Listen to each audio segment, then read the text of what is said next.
Tonight, ladies and gentlemen, lesson 2.4, page 66. This is our last lesson in Unit 2.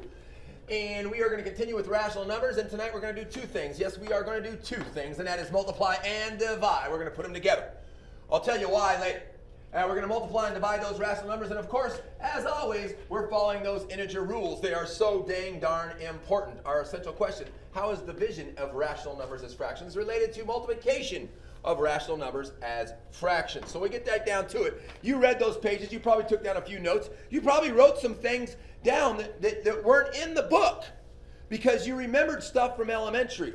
Well, elementary has a way of doing it, and it's going to be pretty similar to what I'm going to show you.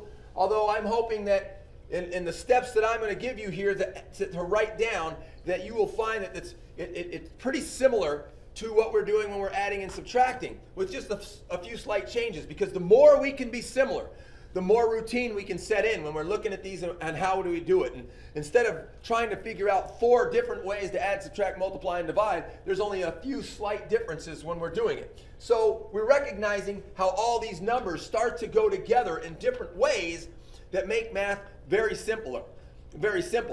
So ladies and gentlemen, let's write some of this down. The first thing you need to do in adding and subtracting, you had the choice. You didn't have to make them improper if you didn't want to, but you probably did if you found it was easier.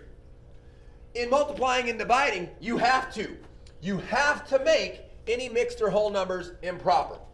Second, we got to look and see, are we dividing? If we're dividing, we have to change to multiplication by the inverse, the multiplicative inverse, which we call the reciprocal. You might have heard of that term. Now, ladies and gentlemen, probably some of you are wondering why you do that. And your elementary teacher, once again, bless their hearts, they do the best they can, but they don't understand math the way we do up here at the Big Boy and Big Girl School. They just know that that's what they're told to do, so that's what they tell you to do. And I'm going to give you a bonus video that shows you why that step is in there. It just really makes the math easier.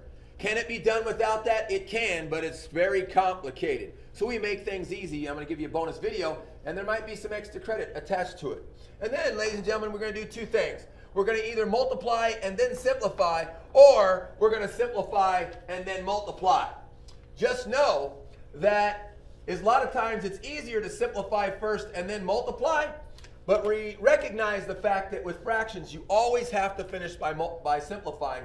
So if you multiply here, you might most likely have to come back and simplify once again.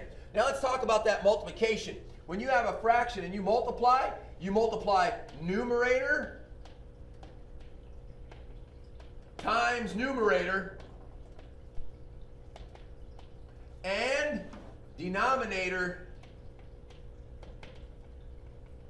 times denominator. So you multiply across the top and multiply across the bottom. You don't keep it this time. You have to actually do the multiplication across the top and multiply across the bottom. All right? So let's get down to it. Multiplying rational numbers. We're going to find a negative 1/3 times 5 6. And we think, do we have anything we need to make improper? Nope. Are we dividing? Nope. So now we're going to either simplify and multiply or multiply and simplify. And I don't see anywhere where we can simplify. I like to simplify first, but you don't have to. But I don't see where we can. So we're simply just going to multiply. And what are we going to do? We're going to multiply across the top. Now notice I grabbed that negative sign. I've said it before. Always apply the negative to the numerator. So negative 1 times 5 is negative 5. And 3 times 6 is 18. And I cannot simplify that. We're done. Moving right along.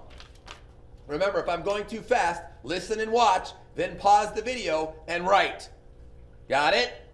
Negative 4 1/2 times a negative 5 1/4. Do we need to go improper? Yes, we do. So we go 2 times 4 is 8 plus 1 is negative 9 halves times a negative 4 times 5 is 20 plus 1 a negative 21 fourths. Okay? And I recognize that I have a negative times a negative. I recognize my answer is positive, so I'm going to forget this negative signs even exist now. I'm just going to forget it. And I'm going to go, well, can I simplify anywhere? No, I can't. I really can't simplify. So 9 times 21, well, that's 189. And 2 times 4 is 8. So now I'm going to simplify that. going to turn it back into a mixed number. I know that 8 goes into 18 2 times with 2 left over. 8 goes into 29 3 times with 5 left over. 23 and 5/8. Pretty good, huh?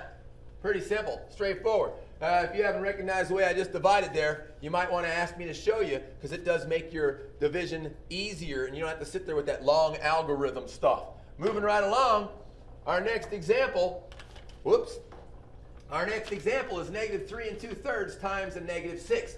And we do need to make things improper here. So 3 times 3 is 9 plus 2 is 11, so a -11/3 times, well, -6 improper is -6/1.